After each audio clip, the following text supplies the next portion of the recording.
Eu queria convidar vocês ao texto sagrado de Gálatas. Queria que vocês abrissem aí em Gálatas, capítulo de número 2. Nós vamos ler, a título de introdução, os versos 19 e 20.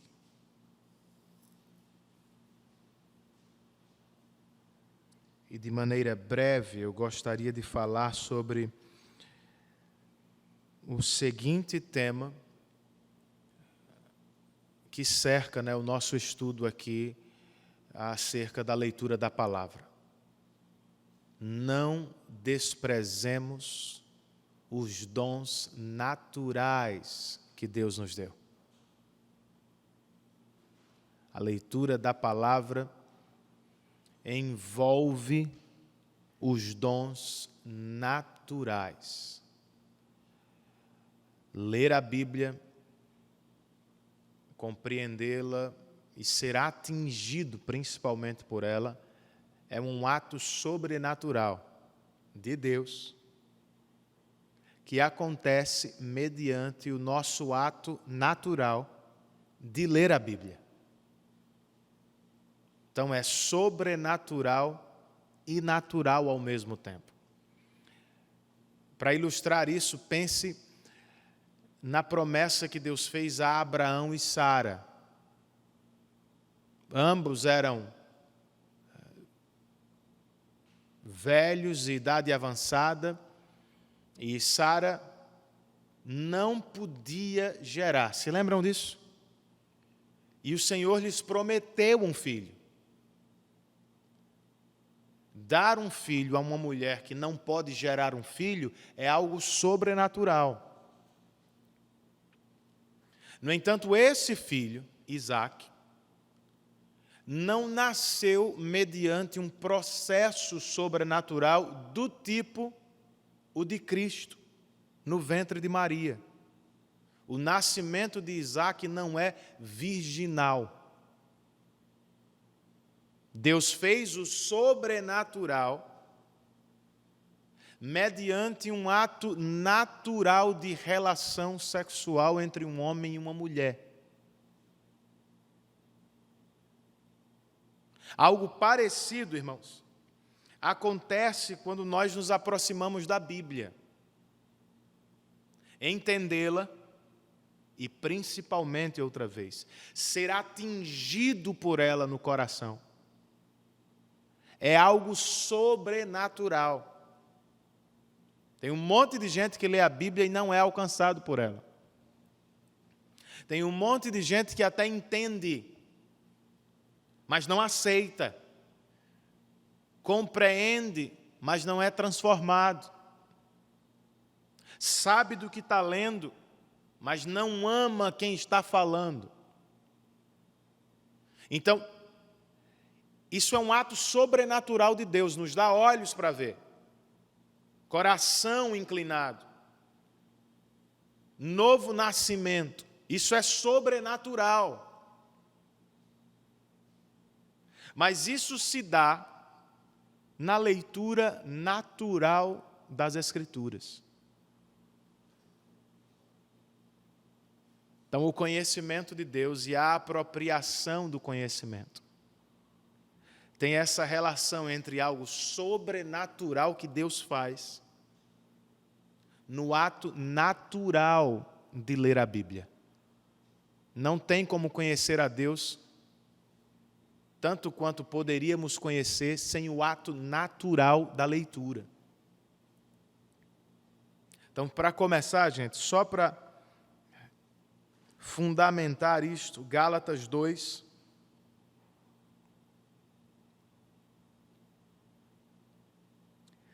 vamos ler só o verso 20. Conhecidíssimo, O texto nos diz: fui crucificado com Cristo. Assim, já não sou eu quem vive, mas Cristo vive em mim. A vida que agora vivo, eu vivo no corpo, vivo-a pela fé no Filho de Deus que me amou e se entregou por mim. Tem duas coisas aparentemente contraditórias aqui. Já fui crucificado com Cristo, assim já não sou eu quem vive, mas Cristo vive em mim. Imediatamente depois, a vida que agora vivo no corpo, vivo-a pela fé em Cristo. Quem vive? Cristo em mim ou eu pela fé em Cristo? As duas coisas são verdades.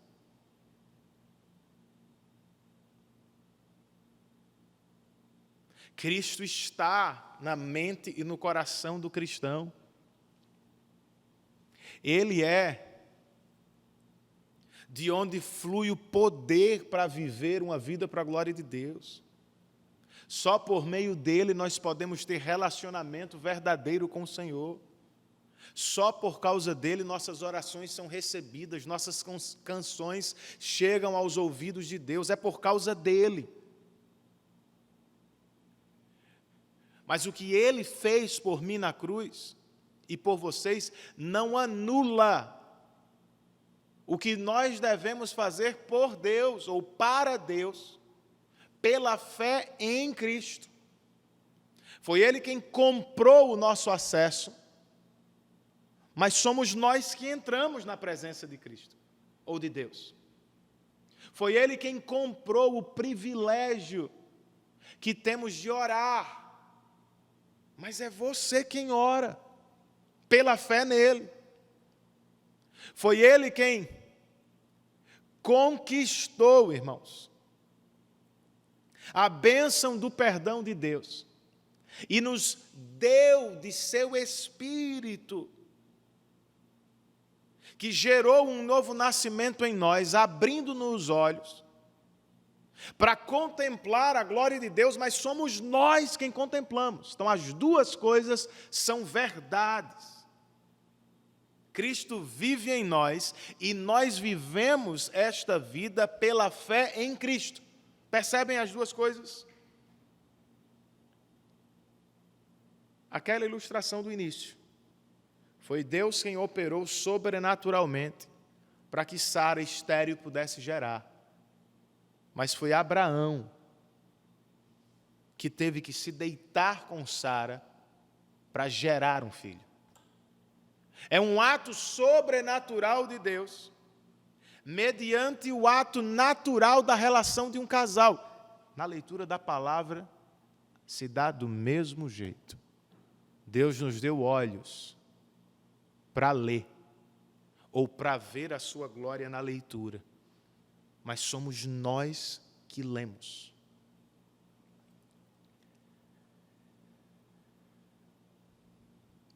Não adianta, tem muitos crentes subindo montes, fazendo retiro, se embrenhando em mato, se escondendo em caverna, querendo ter experiência com Deus e conhecimento de Deus. Não vai dar sem Bíblia. Um crente que não lê a Bíblia não conhecerá a Deus tanto quanto ele poderia conhecer. Eu tinha um pastor que dizia assim na adolescência: gosta de ler não? Aprenda a gostar. Leia até gostar de ler. Gosta de orar não, meu irmão? Ore até gostar. Ele estava certo, gente.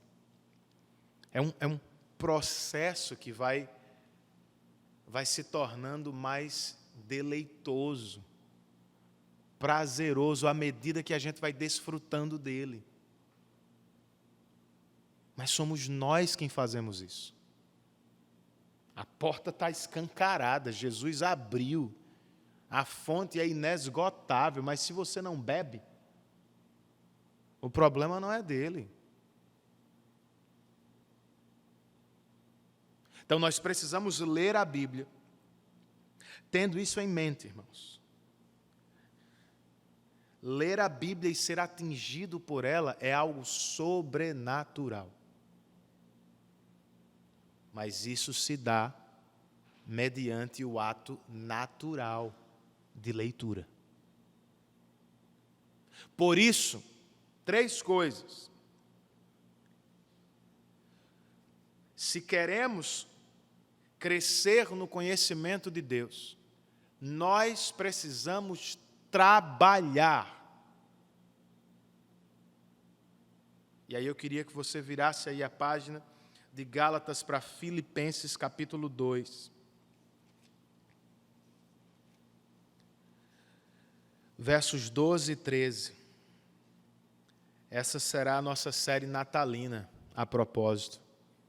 Nós vamos deixar de apanhar de Miqueias e seremos confortados por Paulo escrevendo a carta aos Filipenses.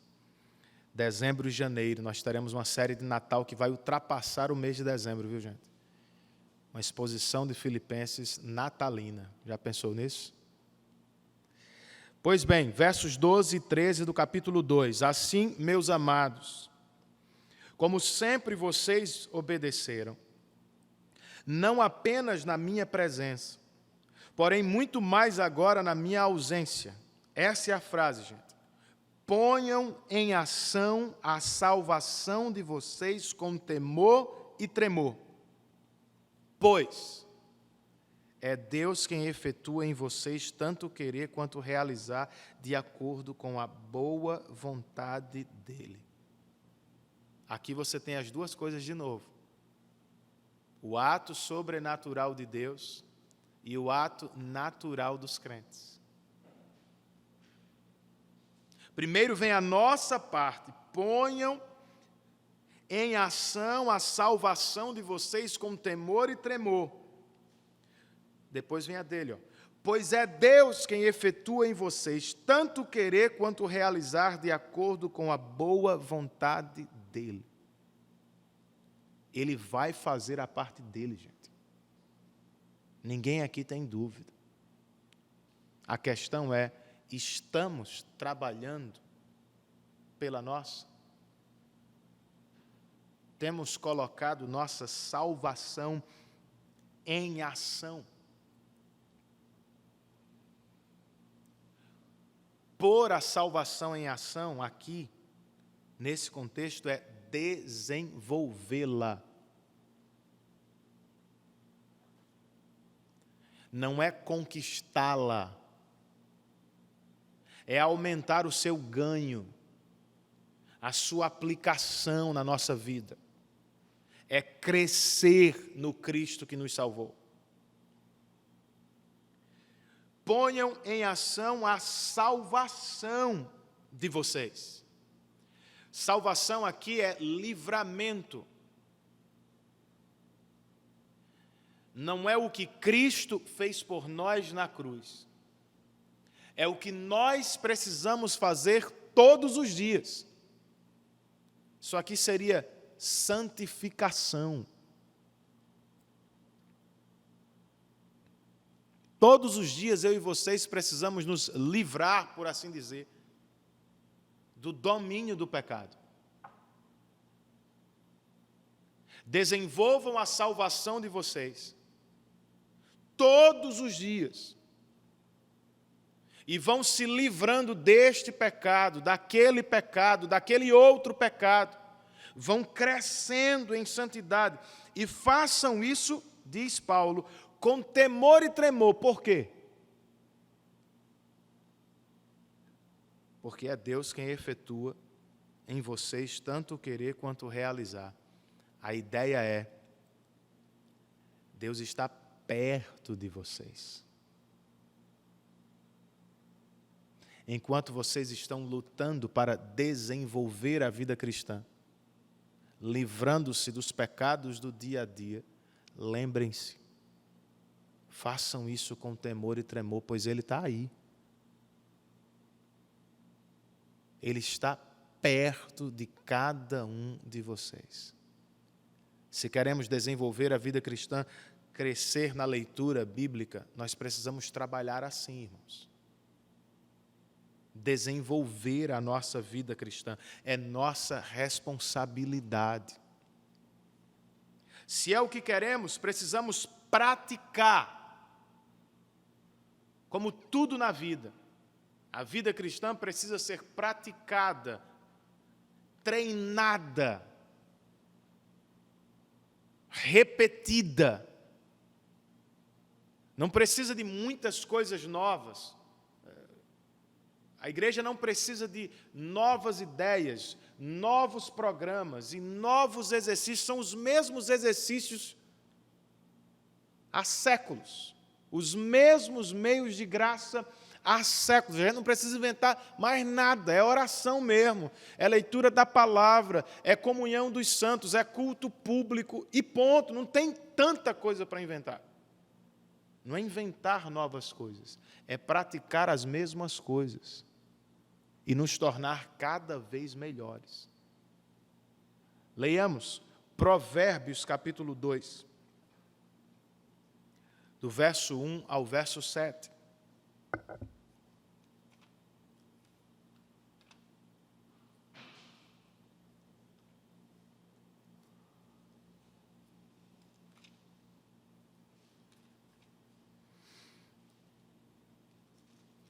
Edilson chegou aí?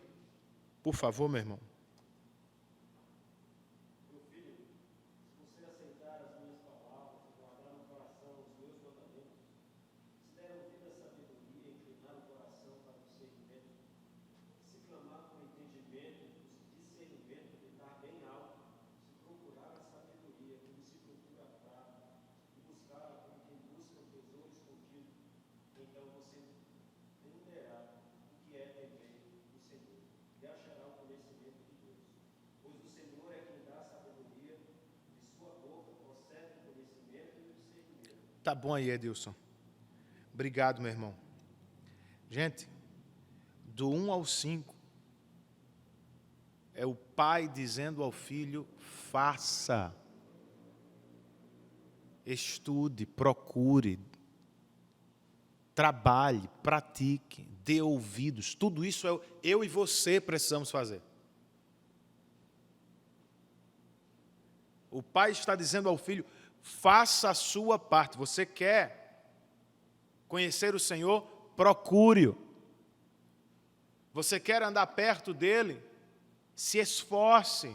Você quer se tornar sábio? Dê ouvidos à sabedoria. Faça a sua parte. Aí a gente chega no 6.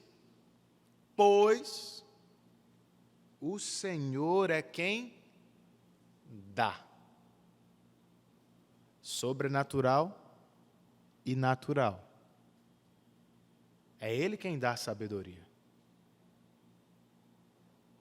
Mas Ele faz isso, o ato sobrenatural de dar sabedoria, mediante o ato natural nosso de buscar sabedoria. É pedir e depender e buscar sabedoria. Não é só orar por isso. É estudar a palavra em espírito de oração. Senhor, concede-me iluminação para que eu entenda o significado da Tua palavra. Concede-me poder do alto para ser atingido por ela no coração e transformado. Isso é Deus me dá o que eu não posso sozinho, enquanto eu faço o que eu posso. Eu vou ler, eu vou me dedicar, eu vou ouvir a palavra, eu vou aprender com irmãos, eu vou estudar, eu vou ouvir um sermão com atenção. Essa é a minha parte, a sua parte. Se um cristão vem para um culto em que a palavra é exposta e ele dorme, o problema é dele. A palavra está sendo exposta, está sendo ensinada, outros irmãos estão querendo aprender, mas se ele não se prepara para isso, me entendem? Então tem o ato sobrenatural, ele está dando. Mas eu e vocês precisamos nos esforçar no ato natural e praticar 10.000 vezes pelo resto da vida.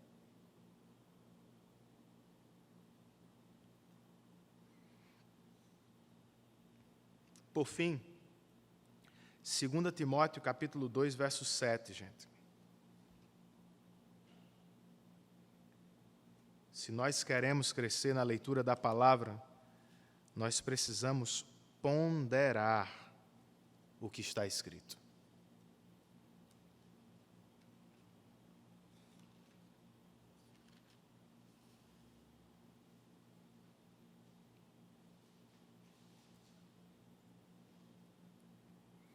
De novo, a gente tem aqui nesse verso a mesma relação, sobrenatural, natural. Segunda carta de Paulo a Timóteo 2, verso 7.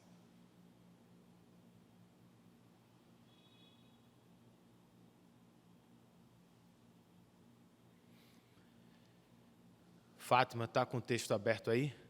Por favor, minha irmã, leia para a gente.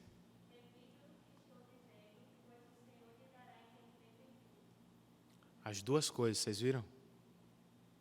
Pois o Senhor dará a você entendimento em tudo. Quem dá é Ele. Mas quem é que reflete? É Timóteo. Quem é que pondera? É Timóteo, não é uma coisa...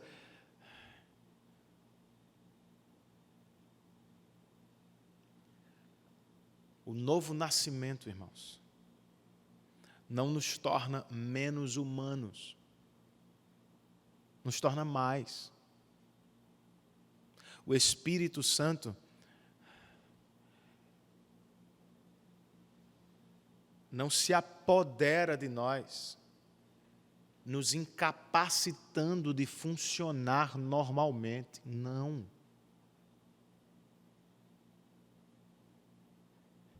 Ele nos permite, nos ajuda a funcionar como deveríamos.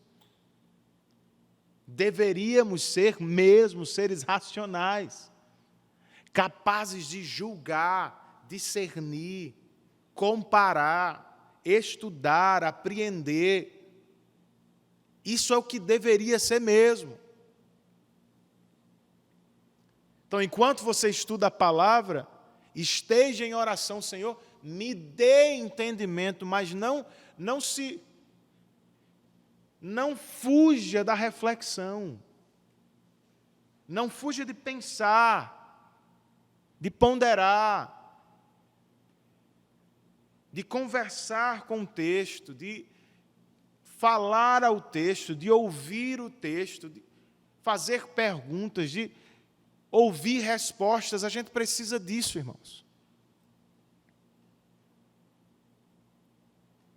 Então vejam, é algo sobrenatural. Nas 3 passagens que lemos, o Senhor faz alguma coisa. Em Filipenses é Ele quem efetua o querer e o realizar. Mas somos nós quem colocamos a salvação em ação. Certo? Na segunda de Provérbios, é Ele quem dá a sabedoria, mas somos nós quem a procuramos.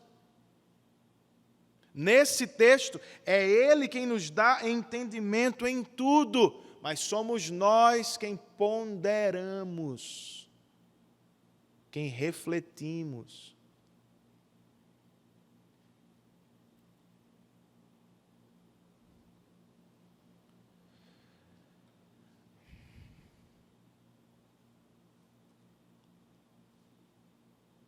Eu tenho para mim que, muito influenciados por um cristianismo mais carismático, mais pentecostal, o Brasil, o cristianismo brasileiro é muito assim, e isso não tem uma denominação que não tenha sido influenciado de alguma forma por isso.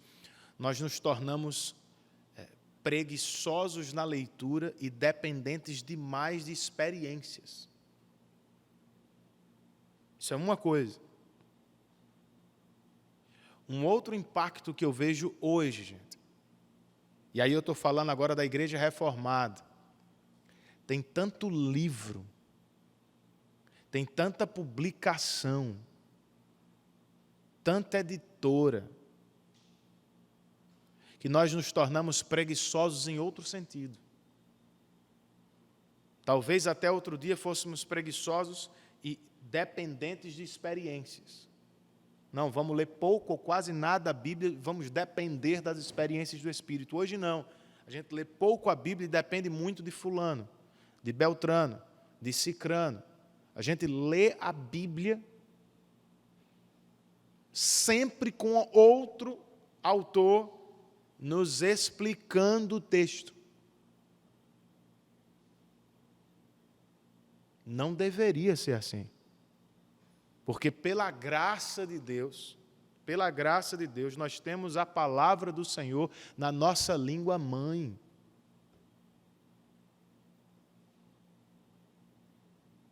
E aí a gente fica perdendo a oportunidade da interação face a face com Deus.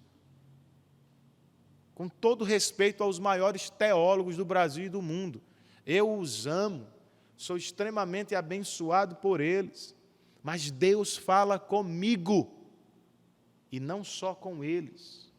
Deus fala com vocês, e não só com o pastor. Nesse ato natural da leitura da palavra, de maneira sobrenatural, Ele fala, irmãos.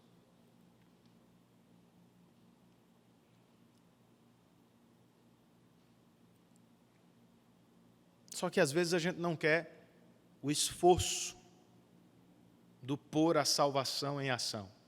É mais fácil pegar um comentário de Filipenses todo prontinho, bonitinho, mas você vai perder a fala direta de Deus. Claro que mediada por Cristo.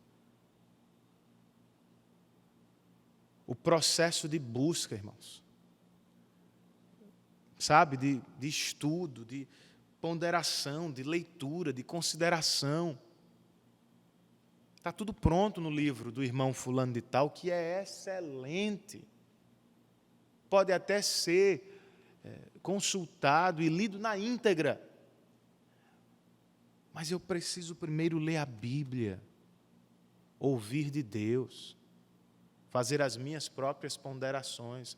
Por vezes, eu que faço isso costumeiramente para pregar, estou sempre preparando sermões, aulas, então eu estou sempre consultando autores diversos e é extremamente necessário. Mas eu me forço muito a não ir para eles, até que eu tenha o meu próprio esboço do texto. E é claro que, vez por outra, eles me corrigem. Talvez eu tenha visto demais, talvez eu tenha visto de menos. Mas, muitas vezes, eu fico feliz da vida, porque eu encontro nos comentários dos melhores exegetas do mundo, basicamente, o que eu pude ver na minha Bíblia, com o auxílio do Espírito Santo que habita em mim. Pense nisso.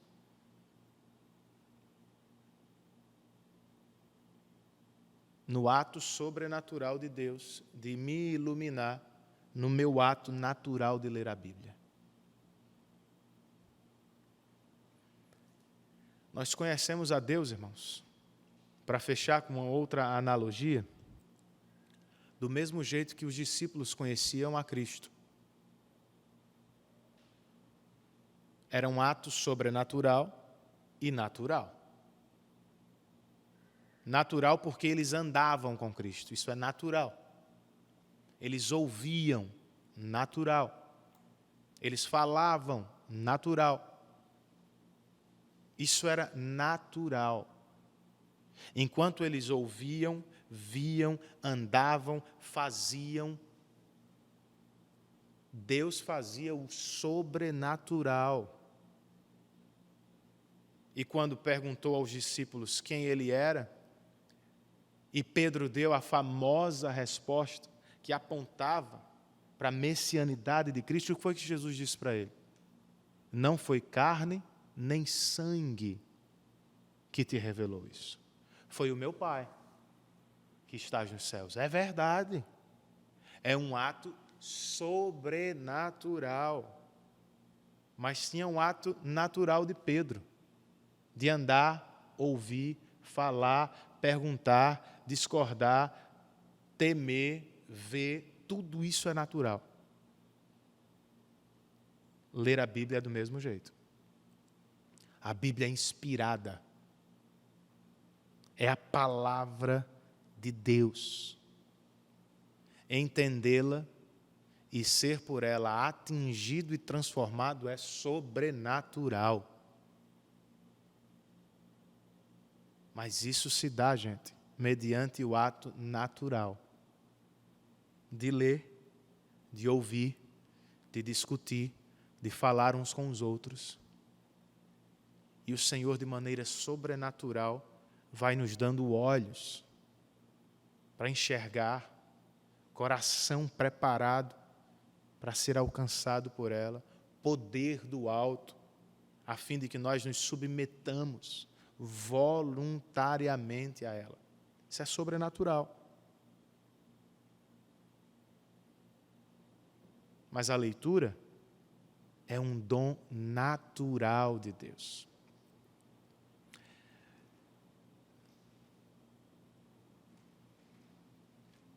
Não desprezemos o dom natural que Deus nos deu da leitura. Não sei se vocês se recordam, mas sempre que nós batizamos uma criança em nossa igreja,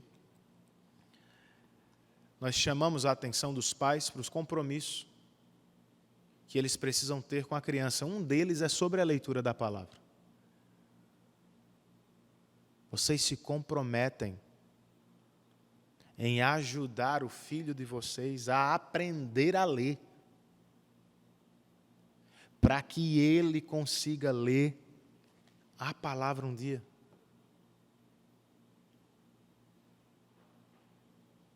Porque Deus vai falar com ele, sobrenaturalmente, através do ato natural da leitura da palavra.